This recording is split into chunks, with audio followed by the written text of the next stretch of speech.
சிக்கலை பேசுனாக்கா ஜாதி விஷயமாக போயிடும். இருந்தாலும் சில செய்திகள் மட்டும் நான் சொல்லுவேன்.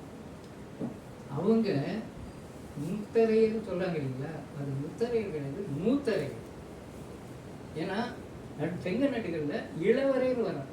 பெரும்பான மூத்தரையர், பெரும்பான இளவரையர் ரெண்டும் வரதில்ல. இளவரையர் வந்ததால் இவங்க மூத்தரையர் தான் எடுத்துக்க முடியும். மூவுக்கு நெடில் போடுற மாதிரி போட மாட்டாங்க, ஒரே இதுதான் போடுவாங்க.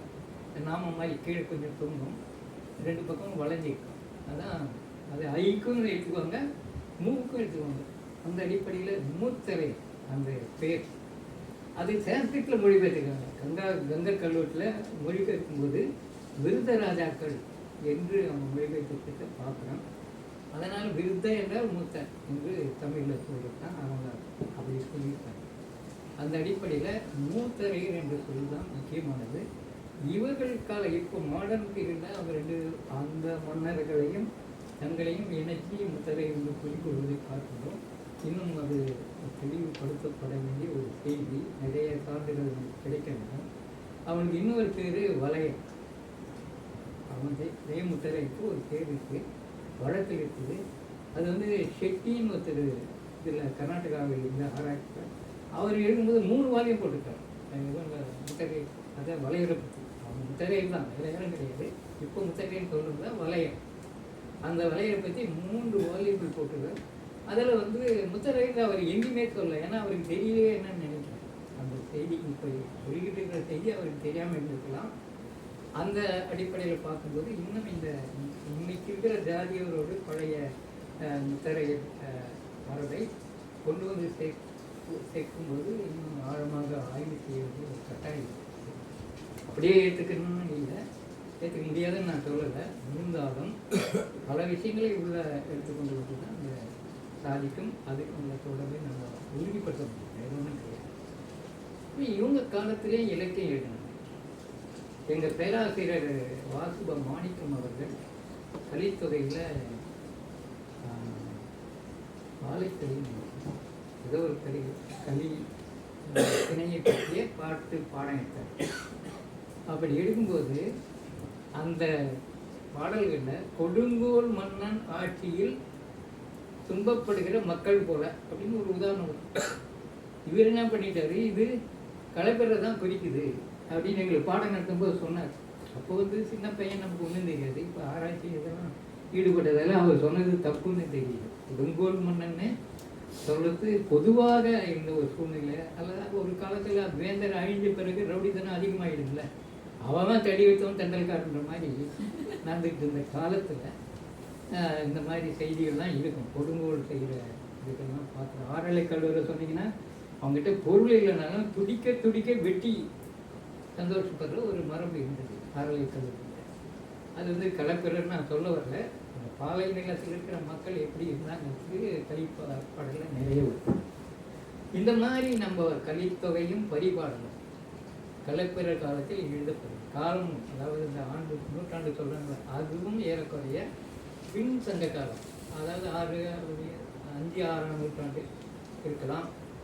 சில நேரங்களில் 7ஆம் நூற்றாண்டு நம்ம பாண்டியர்கள் வெற்றி பெற்ற பிறகு, கடுங்கோன் வென்ற பிறகு முதலிய தன்னுடைய தலைநகரம் அமைச்சு ஒரு 100 ஆண்டுகள் ஆட்சி செய்த பிறகும் பாடியிருக்கலாம் பரிபாடல் கலித்தொகையில். ஆனால் கலித்தொகையில் ஒவ்வொரு பாட்டினுடைய முடிவிலும் அந்த பாண்டிய மன்னனை புகழ்வாங்க.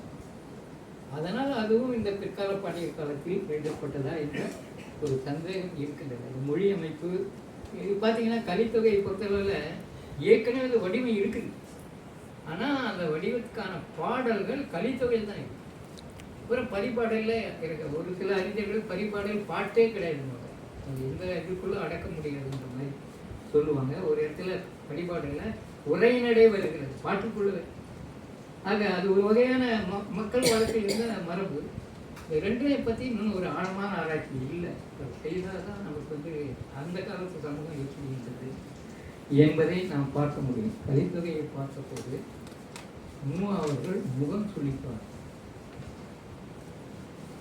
தெரிந்தாரைக்கும் களி அந்த கலித்தொகையை பார்த்து முகம் சுளிப்பார். ஏனென்றால் வெளியில் சொல்ல முடியாத செய்திகள் கலித்தொகையில் அந்த முல்லைக்கொலிகள். அப்படி வரும்போது அவருக்கு வெறுப்பு, இப்படிலாம் பாடியிருக்காங்க. நான் சொல்லுவேன், வெண்பா பாட்டில் கற்றறிந்தார் ஏற்றும் களின்னு சொல்லுவாங்க. அது பாருங்க, ஒரு அடைமொழி, கற்றறிந்தார் ஏற்றும் களி அப்படின்னு ஒரு செய்தியை சொல்லுவாங்க. அதே மாதிரி பரிபாடல் ரொம்ப சிக்கலான பாட்டுங்க, ரொம்ப அதிகமான பாட்டு, என்னென்னமோ மாதிரி வரும். அதில் உரைகள் அவங்க பேசுகிறாங்கள, அதை பார்த்துருந்தாங்க. அது பார்த்தீங்கன்னா கண்ணா அப்படின்னா இருக்கும். இன்றைக்கி ஏற்றுக்கவே மாட்டாங்க. அப்படியான உரைகள்லாம் பரிபாடல் வருது, நீங்கள் பார்க்க முடியும். இது ரெண்டும் மக்கள் இலக்கியம். மக்கள் இலக்கியத்தை செவி இலக்கியத்துக்குள்ளே கொண்டு போகிறாங்க. அப்படி கொண்டு போகும்போது அவங்களுடைய இயல்புகள் என்னென்னு கூட அது பூரா சேர்ந்து சொல்லுவாங்க. அதான் எங்கள் கலியும் பரிபாட்டும் கலப்பிற காலம். கலப்பிறருக்கு அதுக்கு சம்மந்தம் இல்லை, அவங்க காலத்தில் எழுதப்பட்டிருக்குமான்னு ஒரு சந்தேகம். ஏனென்றால் ரெஸ்ட்ரிக்ஷன் கிடையாது, நினைக்கிற மாதிரி தான் எழுதணும். அந்த மாதிரியான ஒரு இயல்பான நிலையில் எழுதப்பட்ட பாடல்கள் இது. ஆனால் பல தமிழ் கொண்ட அறிஞர்கள் அதை ஏற்றிருக்கிறாங்க. ஏன்னா அவங்க மற்ற ஐந்திணை பாடலாம் படிக்கிற நற்றிணை, குறுந்தொகை, அதில் என்னென்னமோ சொல்லுவாங்க. 7 தலைமுறை நீங்கள் தான் எனக்கு கணவன், இதெல்லாம் வரும் சொல்கிறது, கற்பனைக்கு எது ஒன்றும் சொல்லி வேண்டியதுதான். ஆனால் இந்த 2 நூல்களில் வேறு ஒரு சமூக அமைப்பு நிலை வேறுபாடு நல்லா தெரியுது.